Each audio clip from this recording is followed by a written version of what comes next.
अब आपको बताने वाले हैं कि जब हम क्वाड्रो चैनल लगा रहे हैं तो उसमें क्या क्या ध्यान हमें रखना चाहिए। सबसे पहला, जैसे कि क्वाड्रो कैबिनेट के इंटरनल साइज से कितनी छोटी होनी चाहिए। अभी ये जो आप क्वाड्रो देख रहे हैं, इसमें यहाँ पे एक डिस्टेंस होता है, इसको टेक्निकली ईबी बोलते हैं, और ये यहाँ से यहाँ तक का डिस्टेंस आपका 20 mm होता है। ये सेम आपका राइट वाले में भी होता है, तो ये डिस्टेंस आपका 20 mm होता है। तो अभी हमें कैलकुलेट करना है कि इंटरनल साइज से ड्रॉर का जो साइज़ है वो कितना निकलना चाहिए। तो ये अभी एक ड्रॉर है, और मैंने बताया कि जब हम इसकी इंटरनल साइज़ निकाल रहे हैं तो और इसका ड्रॉर का साइज़ क्या निकलना चाहिए, तो ये सब कुछ डिपेंड करता है कि ड्रॉर की साइड पे इस साइड की थिकनेस आपकी कितनी होनी चाहिए। अभी ये जो आप देख रहे हैं ये साइड टेक्निकली मैं अभी हेटिक के क्वाड्रो चैनल की बात कर रहा हूँ, तो उसमें ये 14 to 16 ये जो साइड है आपकी 14 से लेके 16 mm की थिकनेस तक आपकी हो सकती है। तो मैंने अभी आपको बताया था कि ये जो गैप है ये टोटल आपका 20 mm है फ्रॉम वन साइड, दूसरी तरफ भी आपका 20 mm ही है। तो अगर हमारी ड्रॉर की जो साइड है वो 14 mm लग रही है, तो यहाँ पे जो गैप रहेगा आपका वो 6 mm रहेगा, आपका राइट साइड भी आपका 6 mm रहेगा।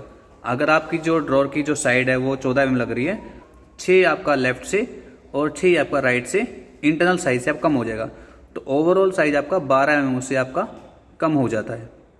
ये ड्रॉर का बॉटम पार्ट है, और इसमें आप ये लेफ्ट में और एक ये राइट में जो क्लिप देख रही हैं, इसको क्वाड्रो कैच कहते हैं। इसका जो मेन काम होता है इसको फिक्स करना होता है, मतलब इसको क्वाड्रो से चैनल्स को पकड़ के रखने का काम होता है। और इसमें यहाँ देख रहे हैं, यहाँ पे आपको ये पुश करने के लिए तो क्लिप दिए हुए हैं। इसको फिक्स करने के लिए आपको क्या ध्यान रखना है, ये एक्सट्रीम ये ड्रॉर फेशिया वाइट कलर का जो होता दिख रहा है, यहाँ से आपको बिल्कुल सटा के लगा देना है, और इस क्लिप को यहाँ से सटा के आपको इसको लगा देना है। आप यहाँ पे एक स्क्रू यहाँ पे एक स्क्रू यहाँ पे लगा सकते हैं। इस क्वाड्रो कैच में आप ये जो ब्लू कलर का व्हील देख रहे हैं, इसका मेन फंक्शन ड्रॉर के फेशिया को अप एंड डाउन करने का होता है। जहाँ हमें थोड़ी बहुत अलाइनमेंट करनी होती है वो इससे हम अपनी अलाइनमेंट कर सकते हैं। में पीछे अलग से एक ये हुक लगा होता है, इसके लिए हमें ड्रॉर के बैक में एक होल करना पड़ता है।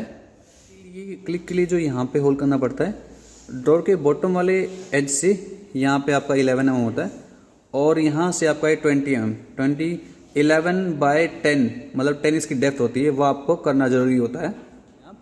ड्रॉर की जो साइड्स हैं इनसे जो बॉटम है वो एटलीस्ट 13 mm नीचे होनी चाहिए, मतलब ड्रॉर की जो साइड्स आपकी 13 mm लेफ्ट और राइट निकली होनी चाहिए, ताकि क्वाड्रो यहाँ चलता है तो उसको चलने के लिए हमें 13 mm का स्पेस चाहिए होता है। जैसे कि देखा आपने, हमारी ड्रॉर पहले से बनी हुई है, तो अब इस ड्रॉर को हम कैबिनेट के अंदर लगा के एक बार फिट करके देख लेते हैं।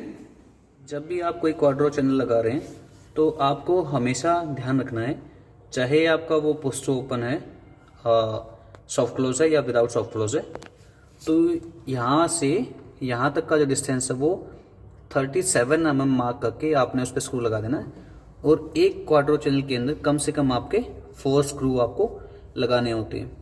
दूसरा, जब भी आप कोई चैनल लगा रहे हैं तो उसका आप गुनिया से ट्राई स्क्वायर से उसका 90 डिग्री एंगल चेक कर लीजिए, ये कभी भी नीचे या ऊपर मतलब टेपर नहीं लगना चाहिए।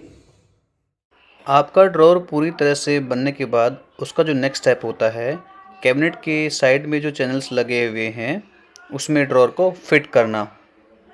ड्रॉर की दोनों जो आर्म होती हैं आपको बाहर पुल करके रखना है। आप इसको पुल करके नहीं रखेंगे तो वो अच्छी तरीके से फिट नहीं होगा। बताया कि मैंने लेफ्ट राइट स्लाइड्स को बाहर निकाल लिया, अब हम इस ड्रॉर को लगाने वाले हैं। तो ड्रॉर लगाने के बाद अगर आपका जो स्लाइड है वो थोड़ी पीछे चली जाती है तो आप उसको बाहर पुल कर लीजिए, और वहाँ पे एक क्लिक करके आपको आवाज़ आती है, तो क्लिक की आवाज़ के साथ ही आपका फिट हो जाता है। फिर आप ड्रॉर फेशिया को पुश कर दीजिए।